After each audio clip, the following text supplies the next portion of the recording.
With the 2024 World Series completed, the New York Yankees and Los Angeles Dodgers have officially played in 71 World Series games. This year was their 12th meeting all time, by far the most pairings of any two teams in World Series history. For those wondering, even with the Los Angeles victory, New York still leads 8-4 all time. Obviously, when two teams meet that often, it'll lead to several memorable and famous moments. Jackie Robinson's steal of home plate and Reggie Jackson's 3 home runs are just two of the many historic events that took place. For this video, however, I wanted to look at a notorious play that often gets forgotten about.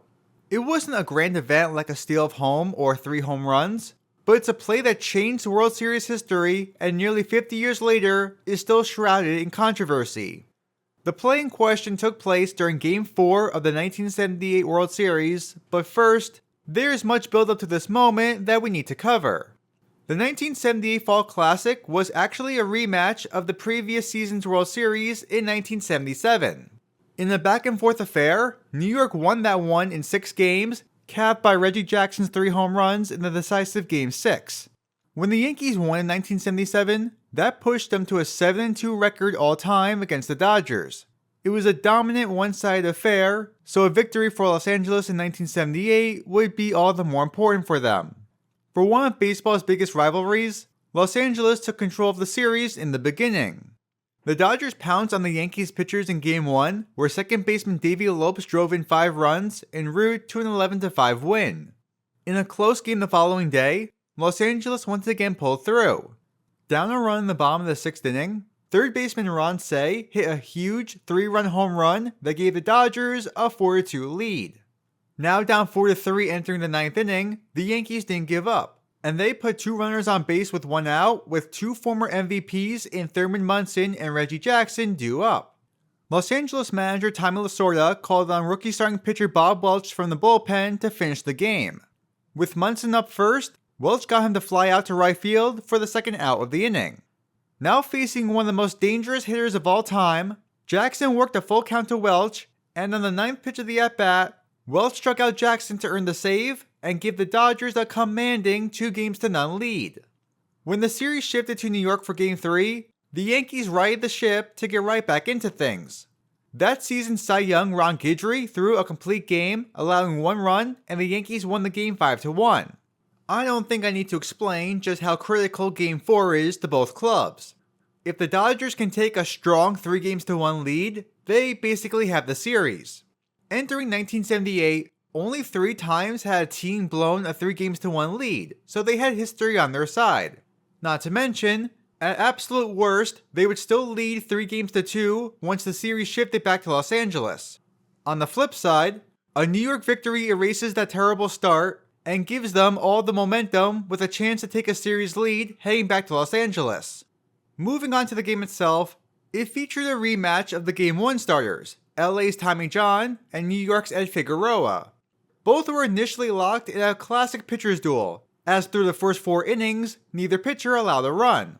That all changed once the Dodgers came to bat in the top of the 5th. A double and walk put 2 runners on base with 2 outs for right fielder Reggie Smith. Smith led all Dodgers players in home runs that season with 29, so you can probably guess what he did here.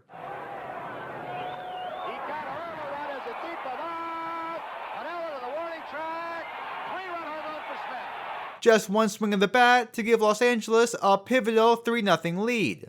Following the homer, Tommy John continued to shut out the Yankees, throwing a 1-2-3 bomb of the 5th, and Los Angeles was that much closer to taking a victory on the road. However, the Yankees didn't get here by accident, and they staged a rally in the 6th inning. Still down 3-0, New York put 2 runners on base with 1 out for Reggie Jackson.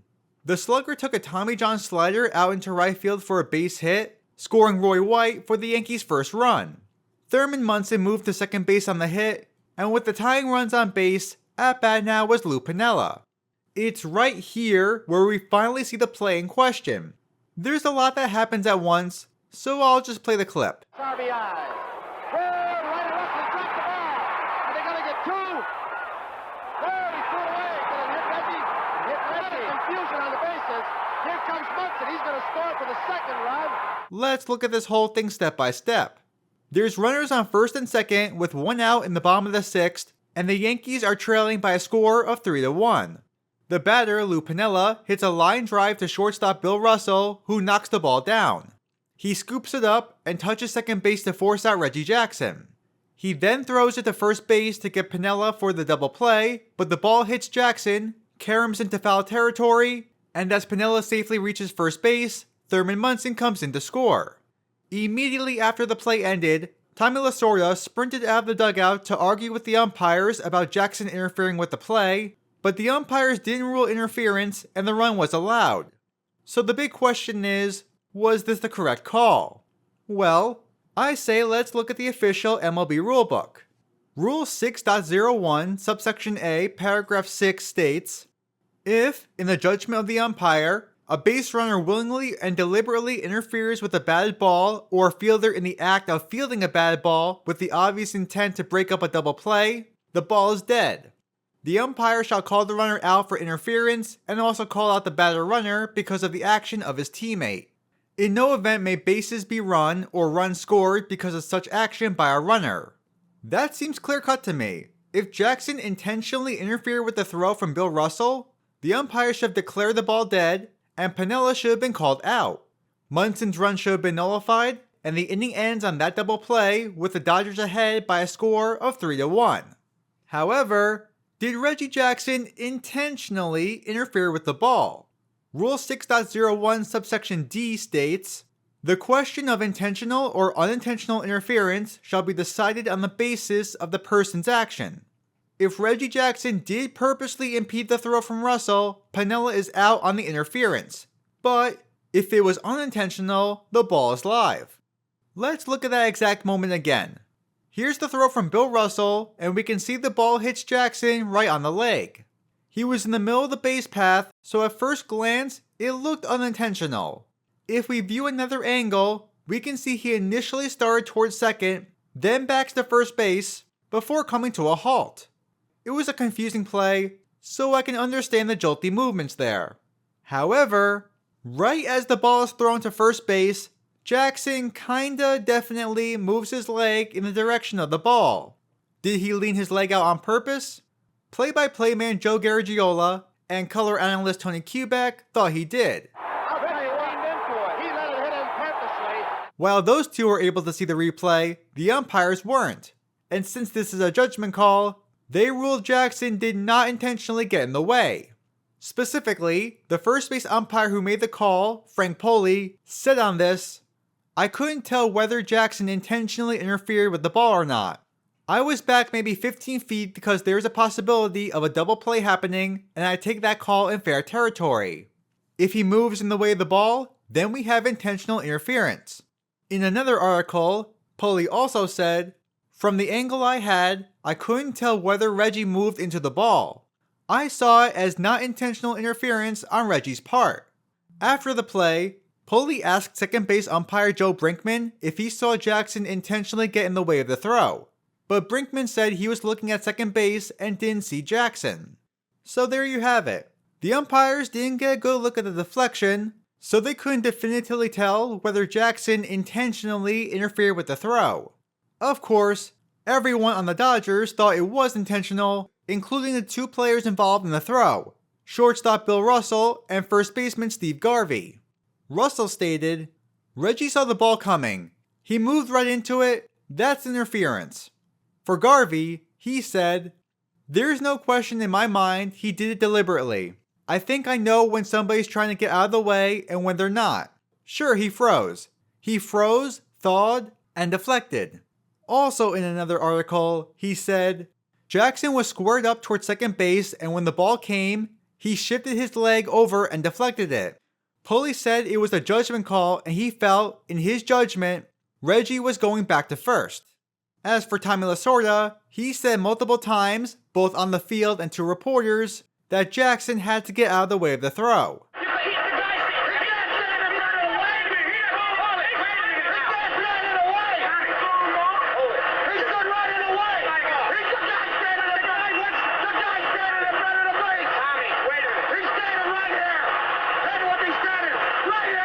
No surprises that the Dodgers thought it would be intentional, But what did Reggie Jackson himself say on the play? When Lou hit the ball, it looked like a hit to me, so my instinct was to go to second. Then, when it hit Russell's glove, my instinct was to go back to first. Then he dropped it, and I didn't know where to go. He threw it right in my road, and I just froze. No, I didn't throw my hip out. I won't comment any further. I'm not stupid enough to talk about it. It hit me on the thigh. What else do you want me to talk about? With respect to Reggie Jackson, I'm going to take the Dodgers side on this. It's one thing if Jackson completely froze and the ball hit him. I can understand that to be unintentional. But the replay does clearly show a slight lean. While just speculation, him deflecting the whole thing during the interview isn't a good look either. Not to mention, he reportedly had a big smile on his face when he said he froze during the play. In my opinion, this was the wrong call by the umpires. Although, just when you thought that was it, there's more to this play. As we saw before the throw even occurs, Bill Russell drops the line drive before recovering it. Why does that matter? In that scenario, it's against the rules to drop the ball. Rule 5.09 subsection A paragraph 12 states if an infielder intentionally drops a fair fly ball or line drive with first and second base occupied before 2 outs, the ball is dead and the runners shall return to their original bases. So if Bill Russell intentionally dropped that ball, the play should have been ruled dead right then and there, with Piniella out and both runners staying put. Did Russell drop it on purpose? On that, he stated, "The ball was sinking and it hit the palm of my glove. I didn't have time to think because the ball was hit so hard and I thought I had it. I wouldn't chance dropping a ball like that on purpose because the ball could roll away and then we wouldn't get anyone. It was just an illegal play on Jackson's part." The second base umpire also agreed that he did not intentionally drop it. With that being said, I should also add that Bill Russell is one of the greatest fielding shortstops of all time. If there was anybody that could pull this off, it would be him. But I'll let you decide if he dropped it on purpose or not. If either call was made, a run would not have scored, but thanks to the umpires, Thurman Munson was able to score the second Yankees run. That run made it 3-2, and the Yankees were still trailing by that score entering the bottom of the 8th. With Munson at the plate and a runner on base, he hit a 1-out, game-tying double to knot the score at 3-all. The game went into extra innings, where with 2 outs and 2 runners on base in the bottom of the 10th, Lou Piniella hit a walk-off single to win the game 4-3, tying the series at 2 games apiece. New York went on to win games 5 and 6, capturing their 22nd World Series title. Had interference been called in Game 4, the 6th inning would have ended with the score 3-1. If everything else happened as followed, Munson's 8th inning double would not have tied the game. Perhaps Los Angeles would have ended up winning that game 3-2. With the Dodgers' victory there, the Yankees wouldn't have won the World Series in 6 games, and the Game 7 would have occurred. Anything could happen, so for all we know, maybe the Dodgers win that final game. While not directly responsible for it, the no call on Jackson's intentional interference gave the Yankees a Game 4 victory and World Series win. Nearly 50 years later, that play during Game 4 of the 1978 Fall Classic remains the most controversial call in Yankees-Dodgers World Series history.